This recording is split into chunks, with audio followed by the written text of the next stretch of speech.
Buenas tardes, José Miguel. Hola, ¿qué tal? Bueno, ya hemos dejado un ratito para que vaya entrando la gente, así que si Vale, os parece, vamos a comenzar.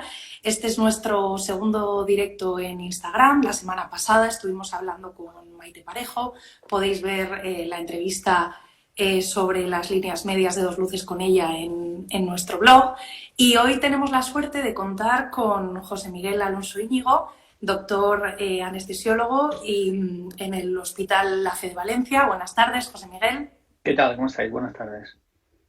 Fenomenal. Bueno, pues antes de empezar, si te parece, como veo que se va conectando gente, vamos a presentarte un poquito, a contar cuál es tu experiencia y así que te conozcan un poco más antes de empezar a hablar contigo, ¿vale? Muy bien. Bueno, pues igual ya me conoce mucha gente, pero yo soy anestesiólogo, que hace ya 20 años que acabé la especialidad y desde hace ya 20, 15 años, por así decirlo, pues me dedico a la docencia, al estudio y al desarrollo de terapias de ventilación no invasiva, aunque también de ventilación invasiva. Tenemos un grupo de trabajo multidisciplinar que engloba médicos de diferentes especialidades, enfermería, fisioterapeutas, que es el grupo de expertos en terapias no invasivas, que llevamos ya pues 12 años haciendo formación, cursos, tenemos página web y nos dedicamos un poco al estudio en profundidad de todos los temas asociados con el soporte ventilatorio no invasivo en pacientes con insuficiencia respiratoria aguda, fundamentalmente aguda, de cualquier tipo de etiología, ¿no? Podríamos hablar de pacientes de diversa índole, ¿no? Y de profesionales que forman el grupo, como son neumólogos, intensivistas, anestesiólogos, urgenciólogos, internistas y demás, ¿no? Es un grupo abierto, transversal y además somos amigos desde hace muchos años y estamos en esta guerra de la no invasiva, ¿no? Que a veces es una guerra, pero que intentamos ganar. Perfecto, bueno, pues muchísimas gracias por esa presentación. Por mi parte, yo soy Ana Pérez, responsable de comunicación de la Unidad de Anestesia y Emergencias en Vigo, en España. Y bueno, hoy vamos a hablar con José Miguel sobre, evidentemente, el tema de más actualidad, la crisis sanitaria que estamos viviendo, causada por el coronavirus, el COVID-19, que como todos sabéis, pues es un virus que provoca en la mayoría de pacientes insuficiencia respiratoria aguda hipoxémica y puede llegar a causar neumonía vírica. Yo creo que bueno, es una suerte que contemos con un experto como tú en estos temas. Así que lo primero que queríamos preguntarte esta tarde es si podrías explicarnos cuál es la sintomatología respiratoria que tiene el paciente de COVID-19 y cómo se diferencia esta de otras neumonías o enfermedades de este tipo que podamos haber visto anteriormente en los hospitales. Bueno, la infección por el COVID-19, por el SARS-CoV-2, es una infección respiratoria que es variada en cuanto a su sintomatología y en cuanto a su gravedad, y que puede presentar una evolución de síntomas a lo largo del tiempo. Los pacientes pueden estar en casa con síntomas leves, síntomas catarrales, pueden tener anosmia, fiebre alta, tos, a veces es productiva, a veces es no productiva, pero realmente cuando existe un empeoramiento de estos pacientes, estos pacientes llegan al hospital en situación de insuficiencia respiratoria aguda o preinsuficiencia respiratoria aguda, y en lo que estamos viendo a través de los informes de la radiología es que van a presentar realmente un cuadro infeccioso pulmonar grave, que yo no la llamaría una neumonía vírica como tal, puesto que sí que es verdad que existe una heterogeneidad en el comportamiento respiratorio de los pacientes. Y esto hace que andemos un poco no sabiendo qué hacer o cómo tratarlo o cómo enfocarlo, ¿no? Porque nosotros estamos acostumbrados en medicina a tomar partido siempre, ¿no? Pues yo ventilo de una manera porque el paciente tiene un distrés, pues la neumonía se hace de otra manera, pues resulta que el edema agudo de pulmón de otra manera. Bueno, estos pacientes lo que tienen es un proceso, muchos de ellos inflamatorio, asociado al virus. Y pueden ir hacia un camino, hacia otro, o incluso pueden tener una situación de patología transicional. Esto quiere decir que pueden empezar con una situación clínica y acabar en otra, ¿no? Y entonces es verdad que ya nosotros venimos comentando que que existen, y esto el doctor Carratala lo sabe perfectamente, un compañero, existen fenotipos de pacientes, y esto ya lo ha establecido en una nota Gattinoni. Es decir, no todos los pacientes desde el punto de vista radiológico y desde el punto de vista de la mecánica ventilatoria que tienen una infección por COVID grave se comportan de la misma manera. Y entonces tenemos pacientes que son pacientes, muchas veces son pacientes jóvenes, son pacientes que tienen una capacidad pulmonar normal y en los cuales se produce una insuficiencia respiratoria con una bajada importante del oxígeno, con una hipoxemia severa, pero son pacientes en los cuales el aire entra y sale perfectamente. Son pacientes que llamamos de compliancia normal o de la estancia baja. Es decir, que son pacientes que cuando los ponemos en ventilación mecánica no obtenemos ningún resultado, porque lo que está ocurriendo en estos pacientes es que el aire entra bien, pero hay una alteración importante de la relación ventilación-perfusión, como consecuencia probablemente, y es lo que estamos viendo, de fenómenos de vasoconstricción pulmonar severa, fenómenos de venoconstricción pulmonar y edema intersticial. Y estos son pacientes que a veces suelen ser jóvenes, son pacientes que vemos en las plantas que respiran bien, son pacientes que toman mucho aire, pero que en el momento que no existe ese intercambio gaseoso, el oxígeno no pasa desde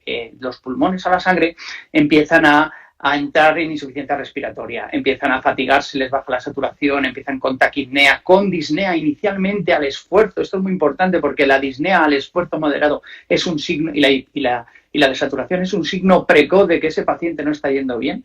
Y entonces son pacientes que probablemente, como estamos diciendo, no se beneficien de una ventilación mecánica invasiva como tal, sino que se puedan beneficiar de otras terapias, ¿no? Y estos son los pacientes más complicados. Es verdad que estos pacientes, cuando los tenemos en situación de preinsuficiencia respiratoria severa, la única manera que tienen para defenderse ante este insulto, ante esta falta de oxígeno, es empezar a respirar más, con más cantidad, con taquipnea, y se autodañan. Es lo que llamamos el respiratory drive. Su cerebro interpreta que tiene que compensar la falta de oxígeno y aumenta la frecuencia respiratoria, aumenta el volumen corriente y aumenta su esfuerzo inspiratorio para mover el aire. Ellos son capaces de mover el aire muchas veces, pero no obtienen ningún rendimiento de ese movimiento de aire porque no pueden hacer el intercambio. Y aquí aparece el autodaño. Ese paciente que no ha sido detectado se autodaña, se hace autolesión pulmonar. Y estos pacientes pueden evolucionar al otro fenotipo de pacientes, que son pacientes en los cuales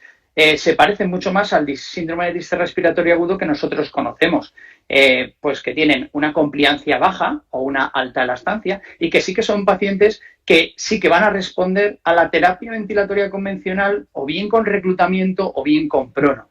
Ya digo que dentro de estos dos fenotipos de pacientes, que lo tenemos clarísimo que puede ser así, existen, por supuesto, patrones intermedios. Y por lo tanto el manejo ventilatorio de estos pacientes es pues realmente complejo, complicado, porque estamos acostumbrados a café para todos. Una solución, el distrés se ventila así. No, esto es saber interpretar de alguna manera qué es lo que está ocurriendo radiológicamente en el paciente y mecánicamente en el paciente para hacer el abordaje individualizado. Por eso vamos tan perdidos.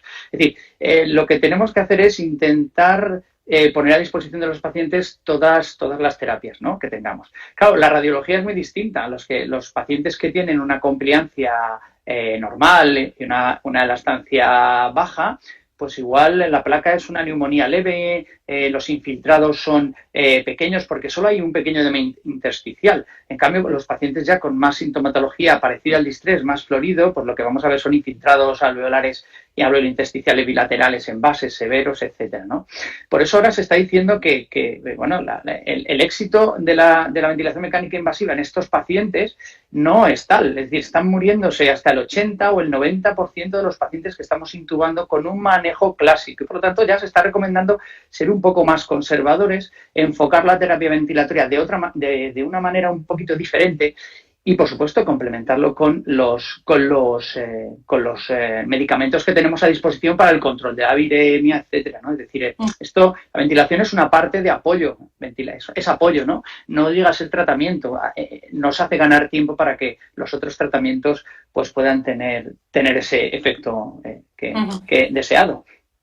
Una vez explicado este fenotipo de paciente del que hablabas, ¿podrías indicarnos qué terapias no invasivas recomendarías para este paciente que has descrito? Y también te hemos escuchado en diferentes ocasiones y te hemos leído en diferentes papers hablar sobre algo que tú y tu grupo de investigación llamáis la rotación de terapias. ¿Podrías explicarnos en qué consiste esta rotación? Sí, bueno, estamos ante un reto. El reto es el paciente hipoxémico. Tradicionalmente, el paciente hipoxémico, los que hacíamos no invasiva con el paciente, en el paciente hipoxémico y sobre todo con distrés, prácticamente estábamos proscritos. ¿Qué estáis haciendo? La no invasiva aumenta la mortalidad, no llegamos, ¿no? Bueno, nosotros desde hace años tenemos claro que en los pacientes hipoxémicos se les puede hacer un tratamiento con ventilación no invasiva o, mejor llamado, con terapias no invasivas de una forma individualizada. Segura y con resultados. Entonces, realmente, ¿cuáles son los pacientes susceptibles de terapias no invasivas? Pues yo creo que en este momento, y como hemos dicho en nuestros protocolos, los pacientes que entran en un hospital con una infección por COVID tienen un problema, y es que los estamos dejando en casa sin vigilancia médica. Y son pacientes que empiezan con sintomatología y a los 7 u 8 días nos aparecen en el hospital con una insuficiencia respiratoria severísima, grave, que casi a las puertas de la intubación. Yo creo que hay que hacer un seguimiento de los pacientes más precoz. Está claro que tenemos cierto colapso del sistema sanitario, pero aquellos pacientes que empiezan con la sintomatología, al tercer, cuarto día tienen algo de disnea de esfuerzo, les ponemos un pulsiosímetro, les hacemos andar un poquito y les cae la saturación, son pacientes que hay que establecer lo que denominamos una alerta ventilatoria. ¿Qué quiere decir esta alerta ventilatoria? Pues es muy sencillo. Es que hay que vigilar a ese paciente, hay que monitorizarlo de alguna manera, hay que controlar su frecuencia respiratoria para instaurar de forma precoz terapias no invasivas. ¿Qué terapias no invasivas son las más indicadas en los pacientes hipoxémicos? Lo hemos dicho hasta la saciedad durante 12 años en nuestros cursos. Hay que hacer una terapia no invasiva de protección pulmonar, que no aumente el daño pulmonar, que proteja del daño pulmonar. Y tenemos dos alternativas. Una son los sistemas de CPAP, que pueden ser sistemas de CPAP no mecánicos, Busignac, Venturi o a través de turbinas, y la terapia de alto flujo con cánula nasal. Son las dos herramientas fundamentales de terapia no invasiva. ¿Qué es lo que tenemos que hacer en estos pacientes? Cuando nosotros tenemos un paciente con una hipoxemia severa, que tiene una compliancia normal, joven, que es capaz de meter mucho aire, sacar mucho aire, lo que tenemos es que hacer un enfoque dual. Por un lado, tenemos que aplicar la terapia no invasiva adecuada para ese paciente que sea capaz de poner en reposo ventilatorio a ese paciente. ¿Qué quiere decir poner en reposo ventilatorio a un paciente? Pues que desde el punto de vista mecánico, ese paciente que está con taquipnea, que está aumentando su volumen minuto, se autodaña. Por lo tanto, tenemos que poner o bien terapia de alto flujo o bien CPAP. ¿Para qué? Para evitar que se autodañe, para compensarlo, para estabilizarlo y ponerlo en reposo respiratorio. Estas medidas de terapia ventilatoria tienen que ir acompañadas de medidas para frenar su impulso respiratorio central, que es fundamental y lo hacemos desde hace muchos años, el respiratory drive. Entonces tendremos que empezar a sedar a ese paciente juiciosamente, a poner cloruro mórfico, a adaptarlo a que su centro respiratorio no empiece a disparar y a bajarle esa taquipnea. Hacemos control farmacológico de la taquipnea, control mecánico de su situación de insuficiencia respiratoria. ¿Para qué? Para poner en reposo al pulmón, para evitar que haya daño pulmonar asociado y para prevenir o tratar la hipoxemia. En este caso, la hipoxemia la vamos a tratar con altas dosis de oxígeno, bien asociadas a los sistemas de CPAP o bien asociados a los sistemas de alto flujo. Y, por supuesto, esto requiere una observación. ¿Cuál es el problema? Que tenemos un colapso sanitario, hay muchos compañeros que no están trabajando en condiciones de máxima seguridad y queremos la receta y fórmula mágica y no tenemos el tiempo necesario para pararnos con cada paciente y evaluar cuáles son sus necesidades de oxigenación y mecánicas, para saber cómo está, qué necesita y para ponerlo en alerta. Yo creo que es fundamental. Y también adolecemos a día de hoy de una monitorización adecuada para este tipo de pacientes, porque vamos ciegos, no tenemos visión. Nosotros desde hace años llevamos diciendo que a los pacientes, tanto en ventilación invasiva como no invasiva, hay que darles herramientas avanzadas de monitorización. Por ejemplo, monitorizar la presión esofágica. ¿Para qué? Pues para ver cómo se comporta mecánicamente el pulmón, para ver si nuestra ventilación es dañina, es protectora, para ver si el paciente tiene un swing o un drive respiratorio importante, es decir, el swing de la presión esofágica muy grande. Eso significa que el paciente tiene mucha ansia de aire, está haciendo mucho esfuerzo respiratorio y tenemos que hacer una eficiencia mecánica. Tenemos que valorar si está en eficiencia o ineficiencia mecánica. Y luego, por otro lado, tenemos la tomografía de impedancia eléctrica a pie de cama, que hay tomografía de perfusión y tomografía de ventilación, que se la podríamos poner a nuestros pacientes ventilados para afinar, para ajustar. ¿Qué ocurre? Que esto nos ha pillado a todos un poquito de sorpresa. Yo, desde luego, tengo ciertos equipos y dispongo de tecnología gracias a los cursos y a la formación, pero es muy difícil. Es decir, ¿realmente tenemos grandes expertos en ventilación mecánica en este país o en este mundo? Yo no lo sé. Hay bastantes, pero igual no tenemos la tecnología, o sea, tenemos la tecnología, pero no la hemos podido implementar en la clínica, que sería en este momento fundamental. ¿Para qué? Pues para evitar el famoso café para todos de los pacientes intubados. Cada paciente intubado necesita en cada proceso una estrategia ventilatoria totalmente diferente. Y de ahí que nosotros insistamos en lo de rotación de terapias. ¿Qué significa la rotación de terapia? Significa que tenemos que conocer absolutamente todos los mecanismos o sistemas de soporte ventilatorio que pueda necesitar un paciente en el proceso de ayuda durante una insuficiencia respiratoria. En este caso puede ser la del COVID. Entonces, rotación de terapia significa no excluir ninguna terapia. Nosotros hablamos de rotación de terapias no invasiva. ¿Esto qué quiere decir? Los pacientes hipoxémicos son pacientes que no toleran periodos ventanas de terapia.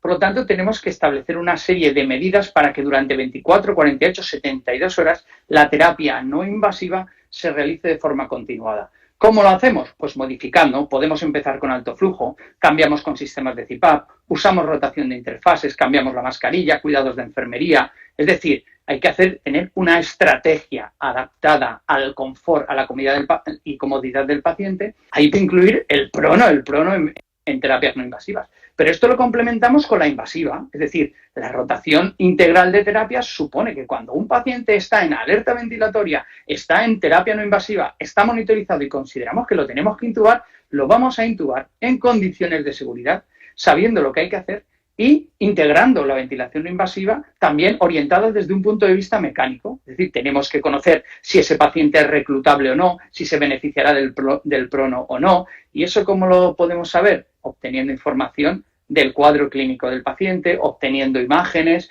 En Italia se está recomendando, de hecho Stefano Nava el otro día en un webinar, en su hospital están haciendo TACs a todos los pacientes, porque es la manera de ver cómo es ese pulmón y qué estrategia ventilatoria es la más adecuada. Pero claro, esto es inviable a día de hoy. Ojalá pudiéramos hacer TAC y trasladar a nuestros pacientes al TAC, pero tenemos que insistir para el futuro en que la ventilación mecánica no consiste en poner un tubo o poner una mascarilla, ver 4 curvas y decir, mira qué bonito lo hago. No, es mucho más complejo y mucho más, más interesante de lo que parece, ¿no? Y entonces hablamos de esto, de la rotación de terapias, básicamente, ¿no? Es un concepto que creemos en él y llevamos años hablando de esto, ¿eh? Llevamos 13 años hablando, más 15 años hablando de estas cosas, ¿no? Bueno. En fin, desde el hermano pobre de la ventilación, que es la ventilación no invasiva. Porque la gran diferencia entre la ventilación invasiva y no invasiva es que yo soy capaz de aprender la ventilación del propio paciente. Yo soy capaz de, porque tengo que hacerlo, el paciente tiene que colaborar, etcétera, ¿no? Es interesante este aspecto. Perfecto. Bueno, José Miguel, antes de continuar me gustaría recordar a toda la gente que nos está viendo, que ya cada vez se va uniendo más gente, que pueden ir haciendo preguntas en la barra inferior para los comentarios y que al final de esta entrevista pues responderás a todas las que puedas, porque entiendo que estás hablando de temas muy interesantes y mucha gente querrá intervenir. Has comentado en tu última intervención la situación que estáis viviendo muchos profesionales sanitarios ahora mismo en España, pues que ni siquiera podéis garantizar vuestra propia seguridad a la hora de trabajar y, bueno, y estáis trabajando en muchos casos en medicina de guerra. Has publicado con tu grupo de ventilación mecánica no invasiva, unas recomendaciones sobre el uso de ventilación mecánica no invasiva en pacientes con IRA por COVID, y comentabais como el lema principal del paper que habéis publicado que no debe haber ningún paciente sin soporte ventilatorio. En esta situación que explicas tú, pues eso, de total sorpaso de la situación con falta de material, etcétera, ¿Cómo podemos garantizar esto si no hay ventiladores, si no hay... ¿Qué hacemos? Bueno, es bastante sencillo. Es decir, nuestro lema es ningún paciente sin soporte ventilatorio porque nos parece que éticamente es lo que hay que hacer. Entonces, ¿qué ha ocurrido? Que hemos olvidado las medidas de soporte ventilatorio que no necesitan un respirador, que se basan en simplemente aplicación de mecánica de fluidos, de física. Y estamos hablando de los sistemas de CPAP no mecánicos y de los sistemas de alto flujo. Hemos hecho vídeos, tutoriales y he insistido mucho en las redes sociales de cómo en una planta de hospitalización, en un hospital de campaña, podemos hacer soporte ventilatorio no invasivo sin un respirador. Y esto es básicamente usar sistemas de CPAP no mecánicos y usar terapias de alto flujo. Es muy sencillo. Los sistemas de CPAP no mecánicos necesitan una fuente de gas presurizada, igual que la terapia de alto flujo. En el caso de los sistemas de CPAP no mecánicos, es interesante porque la mayoría de las empresas comerciales han dejado de fabricar los clásicos sistemas de CPAP, que son los sistemas basados en generadores de flujo Venturi con válvulas de resistencia fija o variable, los famosos Whisper Flow. Yo tengo unos cuantos, pero se han dejado de fabricar porque les ha interesado más, y esto lo digo así, fomentar el uso de respiradores. ¿Qué ha pasado? Que esos sistemas que solo necesitan una conexión de oxígeno presurizado ya casi no están en los hospitales, pero son sistemas efectivos. ¿Qué alternativas tenemos? Bueno, vuestra alternativa, que es la CPAP de Busignac. Nosotros con una simple CPAP de Busignac y un caudalímetro de oxígeno de alto flujo, de flujo normal, el flujo que sea, somos capaces de generar, conectándolo a cualquier interfase, una CPAP dinámica, con FiO2 elevadas. Y entonces esto se puede hacer en cualquier sitio del hospital. Y concomitantemente podemos hacer lo mismo con las terapias de alto flujo, con un caudalímetro de alto flujo de 20, de 30 litros por minuto o incluso de menos. Podemos usar una base de humidificación con un sistema de humidificación y conectar la cánula nasal en este paciente. Incluso podemos aplicar terapia de CPAP de Busignac a través de cánulas, nasales, ¿no? Evidentemente, son formas de aplicar soporte ventilatorio. Si ya hemos dicho que no necesitamos un respirador para dar soporte no invasivo, porque lo que recomendamos es usar alto flujo CPAP, lo recomendamos nosotros, lo recomienda ahora Gattinoni, lo recomienda Stefano Nava, los americanos se están sorprendiendo de que ya no sirve esto de intubar a todo el mundo, es decir, estamos poniendo en valor y en papel lo que es la terapia no invasiva, que a principios de marzo era denostada, ahora resulta que somos un poco los protagonistas, estamos diciendo, oiga, que intubamos y se nos mueren todos y consumen recursos. Bueno, pues con un simple caudalímetro y un sistema de CPAP o un alto flujo somos capaces de dar terapia no invasiva.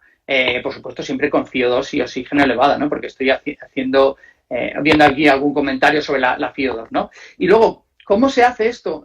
Se había contraindicado la no invasiva porque aumentaba la generación de aerosoles. Resulta que el Ministerio de Sanidad, yo no sé por qué, y no sé quién ha recomendado esto, ha dicho que era de alto riesgo la ventilación no invasiva y la terapia de alto flujo porque aumentaba los aerosoles. Pero resulta que la Organización Mundial de la Salud, en sus primeras recomendaciones, dice que hay que usar la no invasiva, que no está claro que haya mucha aerosolización. Bueno, claro, lo ideal sería estar bien protegidos y usar habitaciones con presión negativa, pero esto no existe. De hecho, hay que ventilar a los pacientes donde sea. Entonces, nosotros lo que hemos hecho son unas guías y unas recomendaciones del uso seguro de sistemas de CPAP no mecánicos, de terapia de alto flujo y de ventilación no invasiva en general con el uso de filtros, de sistema de filtración intercalados y con determinados tipos de interfaces que van a minimizar el riesgo de aerosolización. Pero en cualquier caso, aunque no se usen estos sistemas de filtrado, hay muchos estudios que dicen que más allá de un metro, o como mucho en la aerosolización, se va a transmitir 1 metro o 50 centímetros de distancia. Pero bueno, en cualquier caso, tenemos unas normas estrictas, hemos hecho unos protocolos de actuación de cómo se tiene que hacer la conexión, la desconexión, el intercambio de rotación de terapias. Está todo, lo hemos hecho todo bastante bien especificado. Claro, ¿qué ocurre? Es muy importante que cuando nosotros hablamos de paciente hipoxémico, es muy importante la humidificación activa en los pacientes hipoxémicos porque mejora la adherencia al tratamiento y evita problemas de secreciones. Claro, la humidificación activa, cuando nosotros la usamos con cualquier sistema de CPAP, el de Busignac, o la terapia de alto flujo, pero sobre todo en los sistemas de CPAP y en los sistemas de no invasiva, no se puede usar junto con los filtros antibacterianos porque se van a colapsar.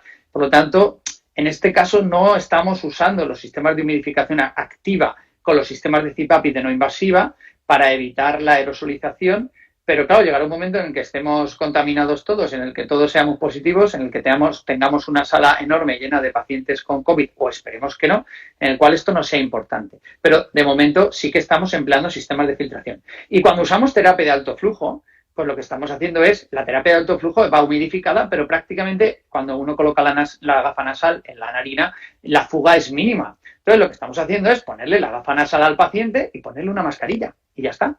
Y el paciente va a respirar bien y va a estar aislado. Son formas muy sencillas de hacer terapia no invasiva de forma segura en esta situación.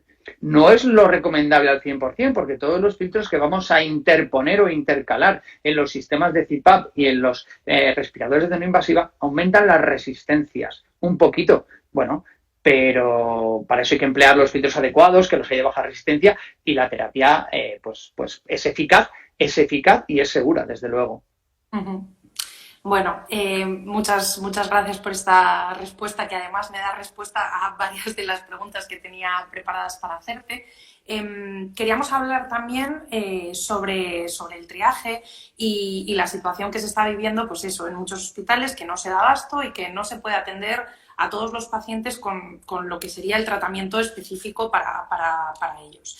Entonces, queríamos preguntarte ahora mismo qué criterios son los que se están siguiendo para seleccionar los tratamientos de los pacientes y cómo deberían coordinarse esos criterios con, pues a lo mejor, la información que venga de los compañeros de emergencias o de la atención en casa, etcétera. Bueno, la verdad es que ahora mismo no existen unas directrices unificadas en ningún hospital de España de cómo se hace esto. Estamos dependiendo de la buena voluntad y la coordinación entre servicios. Y esto es un mal que tenemos en los hospitales españoles. Es decir, la no invasiva es del neumólogo, la terapia de alto flujo es del de urgencia, etcétera. Es decir, nos falta coordinación.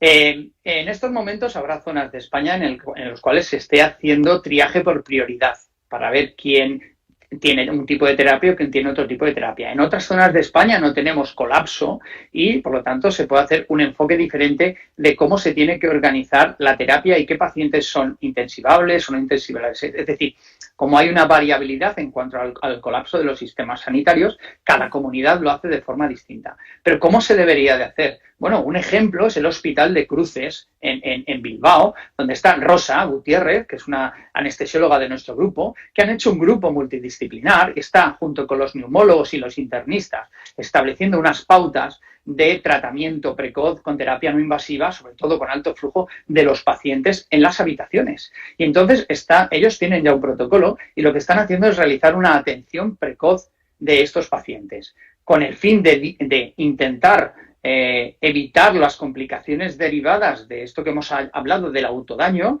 y eliminar la presión sobre las unidades de cuidados intensivos.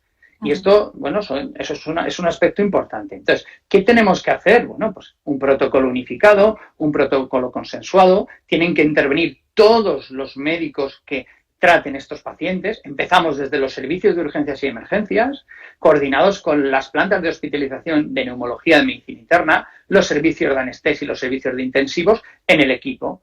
Y entonces se establecerá yo lo he hablado, es decir, hay que hacer un protocolo de alerta ventilatoria del paciente. Entonces, y el protocolo es muy sencillo. Ante el más mínimo signo de alerta ventilatoria, el paciente que tenga esa disnea de moderados esfuerzos, esa desaturación, hay que ponerlo en alerta. Y hay que establecer una prioridad de tratamiento, dependiendo de cómo esté. Podemos empezar con oxigenoterapia convencional, podemos seguir con alto flujo, podemos empezar directamente con CPAP, pero ese paciente entra en un protocolo.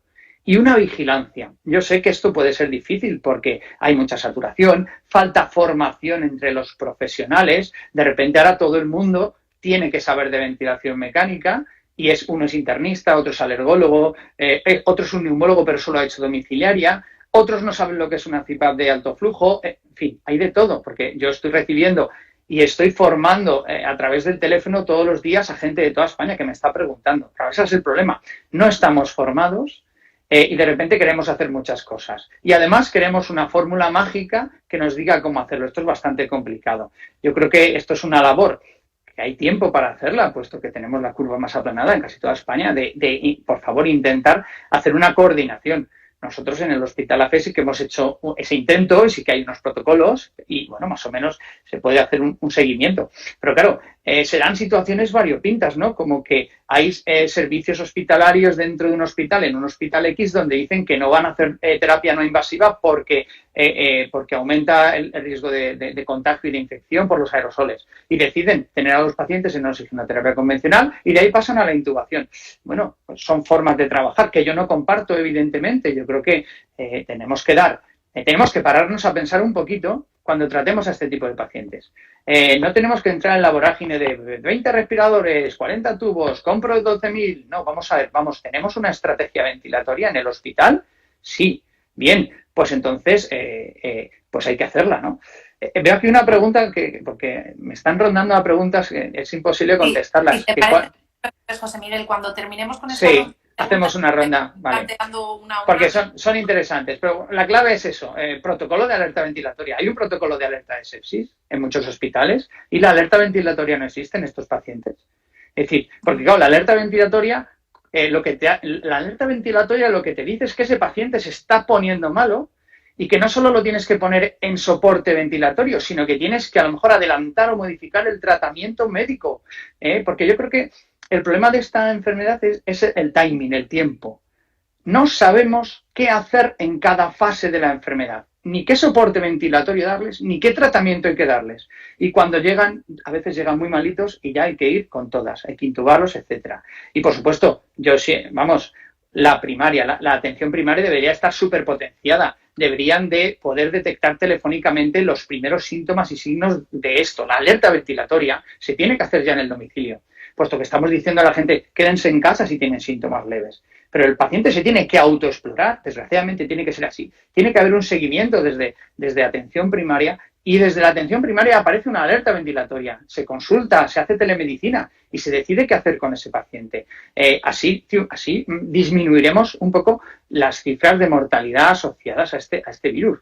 Hay que tener en cuenta que el 80% de los pacientes intubados se están muriendo. Las cifras en España creo que son algo más prometedoras, pero bueno, veremos cuando acabe todo esto y veamos nuestras estadísticas. Pero ya desde Italia, que nos llevan un mes de adelanto, nos están diciendo que ojo, que no intubemos a todos los pacientes, que hay fenotipos, que hay transicionales, que hay que individualizar y no descartar, ya lo digo, ningún tipo de terapia. La rotación de terapias es integrales, va desde el tubo hasta la CPAP, hasta la no invasiva y rotando.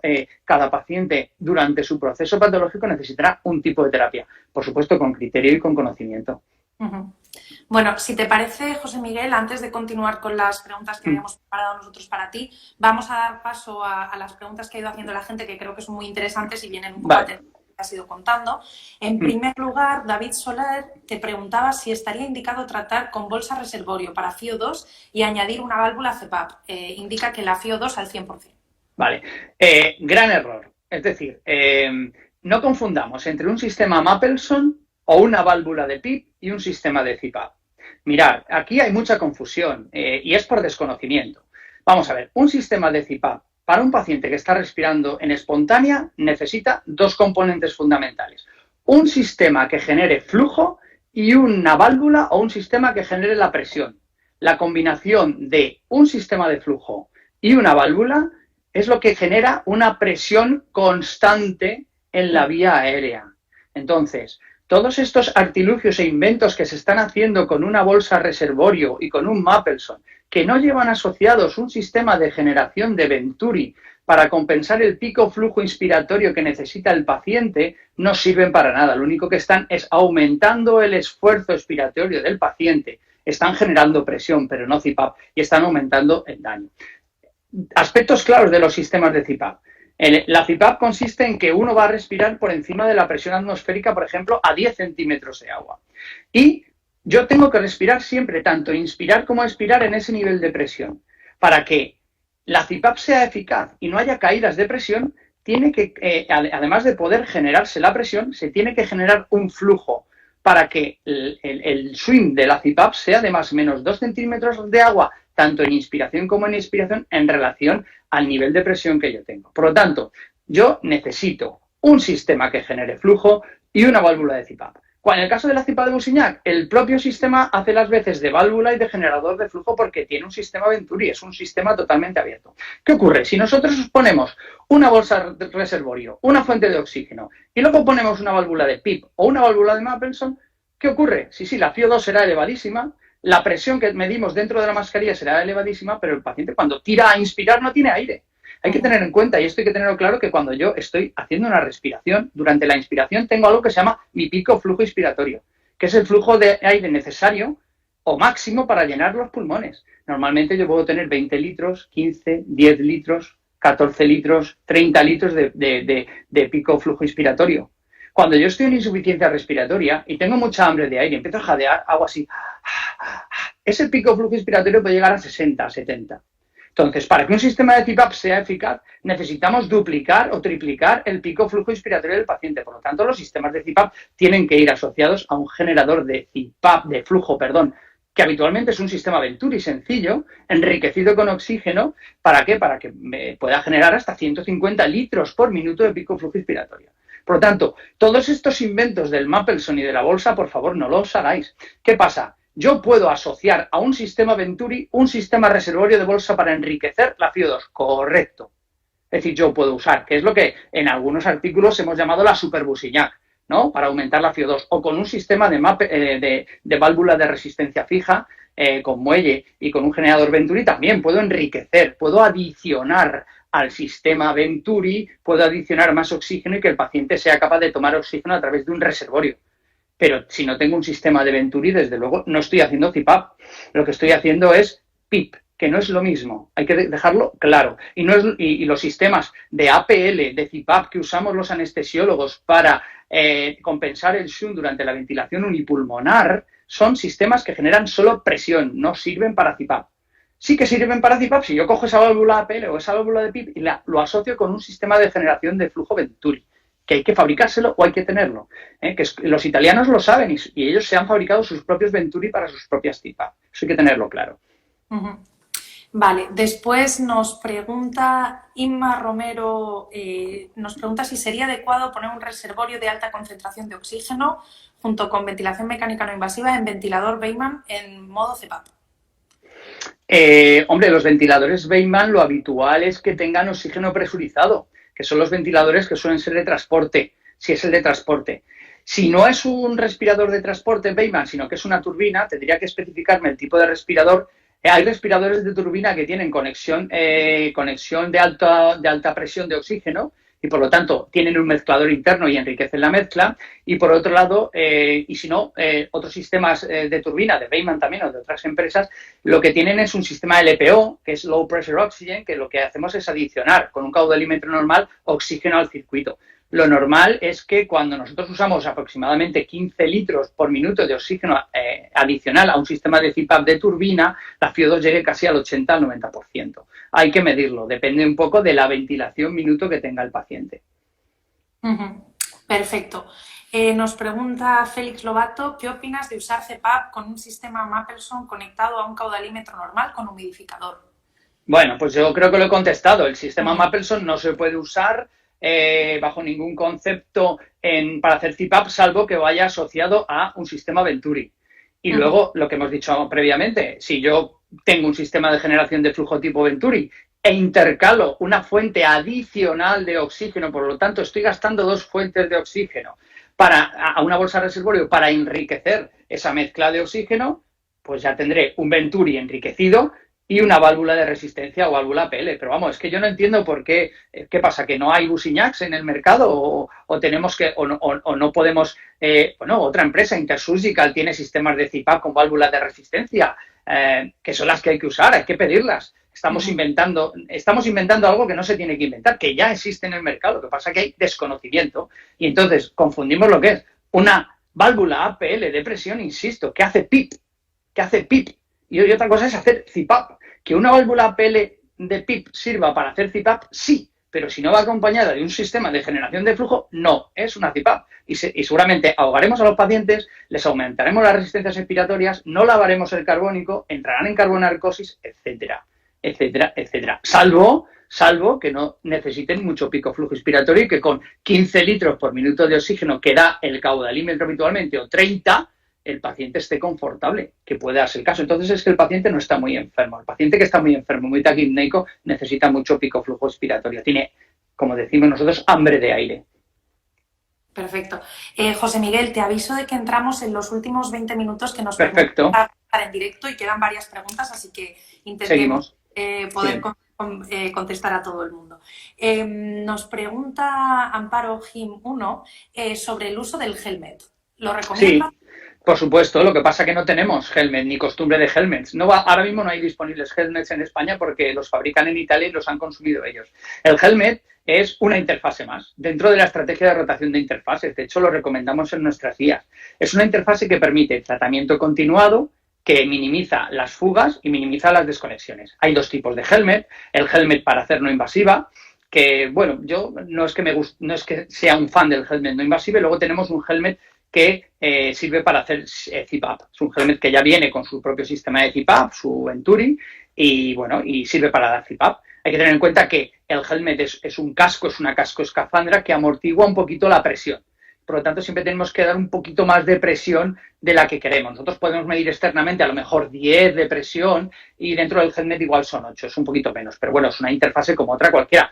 Pero ya digo, yo he usado helmets a lo largo de mi carrera, pero no es una interfase que nos quieran comprar porque es cara, y ahora si vamos a ir a por helmets, no hay porque los están consumiendo todos los italianos.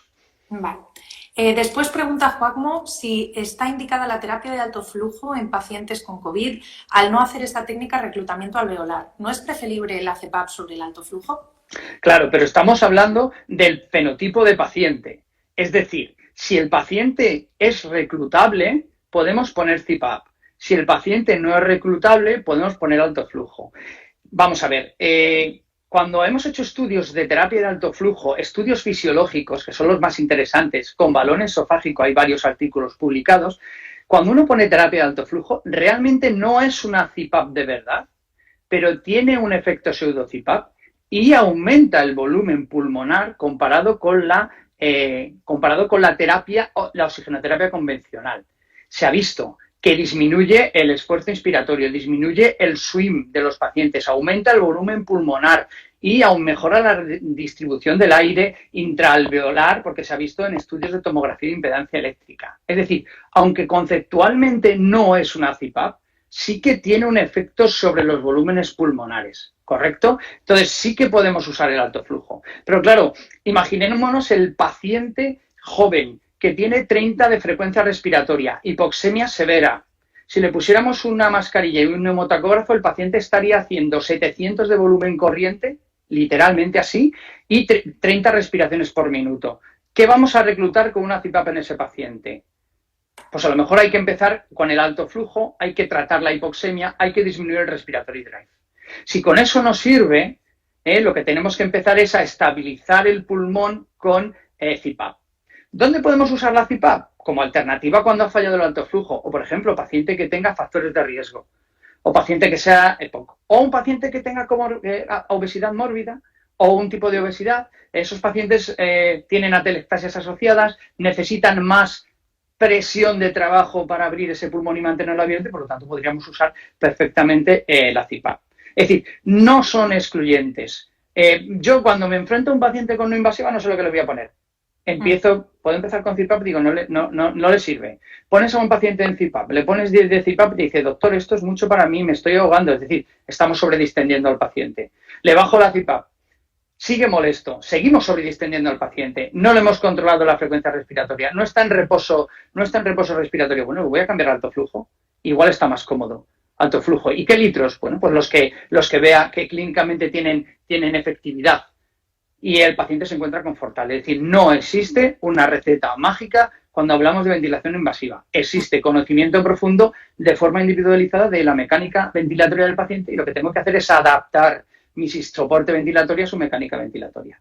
Perfecto. Genia Durán nos pregunta cómo se hace Busignac más alto flujo. Bueno, pues ahí esto está publicado en un artículo de Respiratory Care nuestro del año 2013, en el cual vemos cómo se puede humidificar la cipa de Bousignac. Si vais a ese artículo, esa referencia, es tan sencillo como colocar el sistema de humidificación con la cipa de Bousignac y en vez de usar una interfase, colocar unas gafas de alto flujo. Y se podría hacer. No está explicado específicamente, pero de ahí se puede explicar. Y si no, pues me mandan un mensaje y yo les mando un esquema. Perfecto. Después nos pregunta Fede Carrillo si el uso con filtro EPA, ¿se puede saber en qué proporción disminuye la presión de la CPAP? Se puede saber porque cada filtro está también en los protocolos. En los protocolos hemos puesto el volumen de espacio muerto que añade cada filtro y las resistencias que ofrece cada filtro.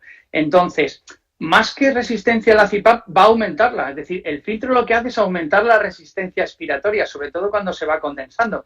Con lo cual, no es que la presión sea más baja, sino probablemente es el flujo lo que interfiere. Es decir, porque el filtro lo que añade son resistencias al circuito y las resistencias son dependientes de flujo. Entonces, uno pone un filtro que tiene una resistencia pues, de 1 centímetros de agua aproximadamente por segundo y tal. Eso lo que hace es impedir que el aire le llegue al paciente. Y cuando se va saturando, porque hay que cambiarlos cada 24 o 48 horas, pues todavía más. Le oferta más resistencia. Esa resistencia, ¿cómo la vencemos?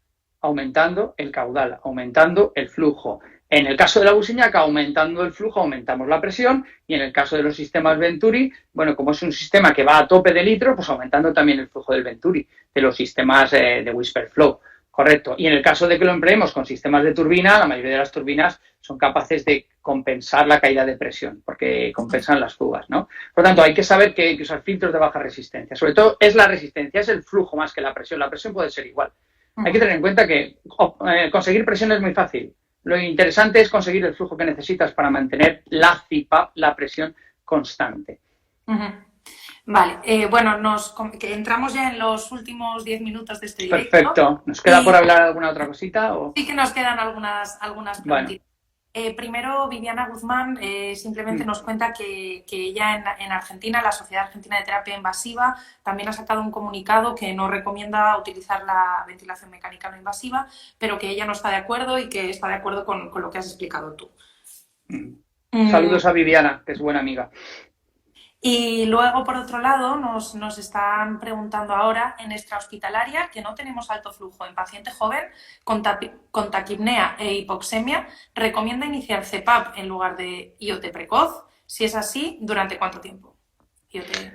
En extrahospitalaria, pero vamos a concretar, lo vamos a tener en casa, es en el transporte hospitalario, en fin, si vamos a recoger a un paciente joven con una hipoxemia severa, que no está en preparada respiratoria, tenemos un sistema de CPAP de Bousignac, yo lo trasladaría con la CPAP de Bousignac y, por supuesto, con medidas de rescate de ventilación invasiva. En el domicilio poco vamos a hacer, no tenemos fuentes presurizadas de oxígeno. En el domicilio lo que hay que hacer es detectar precozmente y trasladar precozmente al hospital para ofrecer terapia. Y luego en el transporte medicalizado, bueno, tenemos muchas alternativas y una de ellas, por supuesto, es la CPAP de Bousignac. Perfecto. Vale, José Miguel, nos piden también que pongamos la referencia de la que hablabas sobre la Bousignac con alto flujo. Después os la pondremos a vuestra disposición, no hay ningún problema. Y luego nos pregunta también Alejandroski si estáis usando BiPAP de única rama o de doble rama. Si usáis los de única rama, ¿ponéis filtro en la válvula expiratoria? Bueno, mira, vamos a ver. En la mayoría de los sitios, la ventilación no invasiva que se hace con respiradores suele ser de una sola rama, porque así compensamos mejor las fugas. Entonces, da igual la rama que uses. En los protocolos de la web están especificados cómo y dónde se tienen que colocar los sistemas de filtrado en los diferentes circuitos ventilatorios. Entonces, ¿qué ocurre? Que cuando usamos una sola rama, lo que hay que hacer es poner siempre, o cuando usemos lo que usemos, si nosotros ponemos el filtro en el codo azul de la interfase, nos tenemos que olvidar ya de colocar cualquier tipo de filtro en el circuito. Pero claro, los sistemas de turbina llevan un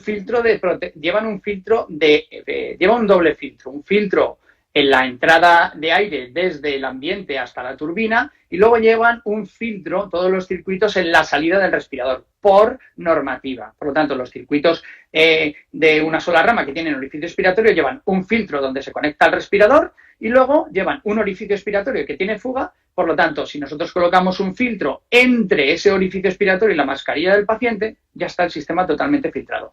Cuando usamos los de doble rama, hay que ver si es una doble rama real o ficticia, ¿no? Que lo tenéis también en los protocolos. Cuando usamos doble rama, lo que tenemos que hacer es poner filtros de protección. Y una turbina, hay que poner filtros de protección de máquina tanto en la parte inspiratoria como expiratoria, y además un tercer filtro hay que colocarlo, que puede ser opcional, pero yo lo recomiendo, hay que colocarlo en el codo azul, en la mascarilla, entre la mascarilla y la conexión al circuito.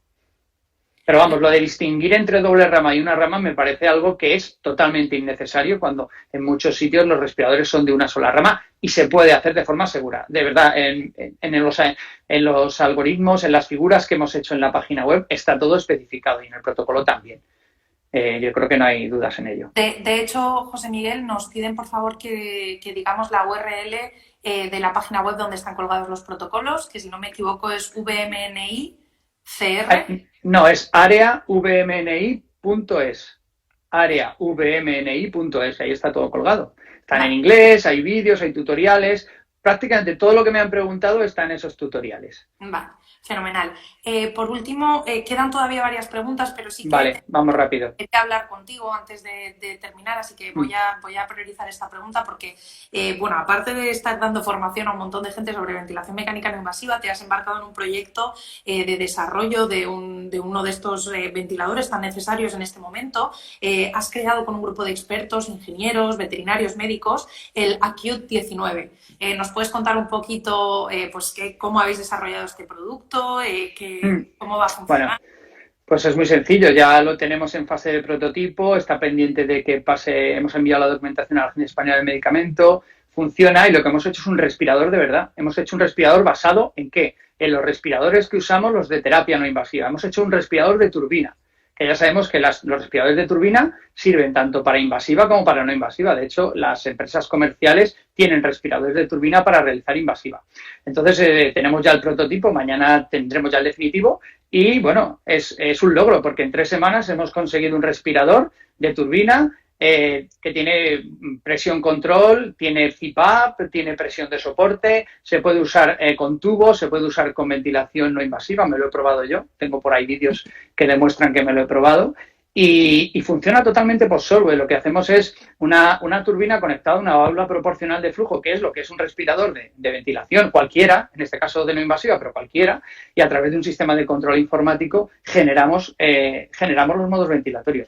¿Qué es lo bueno? Que usa sistemas de una rama con orificio expiratorio, que son los más sencillos, y no lleva gases presurizados. Por lo tanto, lo podemos usar en cualquier sitio. Con una botella de oxígeno y un caudalímetro normal, con un conector que tenemos para añadir oxígeno, el EPO, se puede usar en el transporte, etcétera, donde queramos, ¿no? Es un respirador polivalente. Y luego el tema de que lleve turbina hace que se pueda ser empleado tanto de forma invasiva como no invasiva. Tiene pantalla, tiene curvas, bueno, ya lo veréis. Mañana estrenamos el prototipo porque el que hay en la web es el que nosotros no quisimos adelantarnos. Hicimos primero un prototipo básico, vimos que funcionaba en un modelo de distrés de simulación primero y luego en un modelo de distrés de oveja. Que recluta perfectamente, que oxigena perfectamente. Llegamos a una presión inspirada de 40 y en una PIC de 20 tranquilamente, una frecuencia de 40 y no tiene nada que ver con los mal llamados respiradores que son resucitadores mecanizados. Cuidado, no es lo mismo, ¿eh? No es lo mismo un resucitador mecanizado que un respirador. Y entonces, bueno, la idea es que sea un código abierto y que podamos compartirlo con todos los compañeros de Latinoamérica que lo están esperando y que aquí podamos fabricar prototipos y empezar a probarlo. Esperemos que no tengamos que usarlo en nuestro país porque eso significa que tenemos respiradores suficientes. Pero bueno, yo creo que es una idea interesante que estamos desarrollando. Te agradece mucho iniciativas de este tipo, más personas que sabemos que estáis trabajando y dejándoos la piel y que aún encontráis tiempo para hacer este tipo de cosas. Yo creo que ya con el tiempo que tenemos vamos a dejarlo aquí, pero sí que me gustaría que todas las personas que habéis estado preguntando y que por tiempo no os hemos podido responder, no os preocupéis, vamos a guardar todas las preguntas y vamos a llevar toda esta entrevista a nuestro blog y le pediremos a José Miguel que amablemente nos responda las preguntas que han quedado en el tintero de forma escrita para que todos podáis leerlas a partir de mañana. Os avisaremos a través de nuestras redes de Vigón España y bueno, yo creo que José Miguel aquí con su Instagram y a través de su página web estará encantado también de atenderos. O sea que podéis estar tranquilos. Y por último, pues José Miguel, muchísimas gracias. Es un placer siempre hablar contigo. Ya has visto pues todo el interés que ha suscitado lo que nos has ido contando y nada, no podemos estar más agradecidos por tus conocimientos y por tu manera de compartirlos con nosotros. Nada, pues muchas gracias a vosotros y cuando queráis yo contesto a todo el mundo, hablo con todo el mundo, contacto con todo el mundo, suelo contestar a todas las preguntas, dudas, las que se las contesto y las que no sé, pues las digo que no lo sé, o sea, es decir, y encantado de haber compartido con vosotros este rato, de haber podido compartir mis conocimientos con todos vosotros. Fenomenal. Pues bueno, muy buenas tardes a todos y hasta luego. Vale, gracias.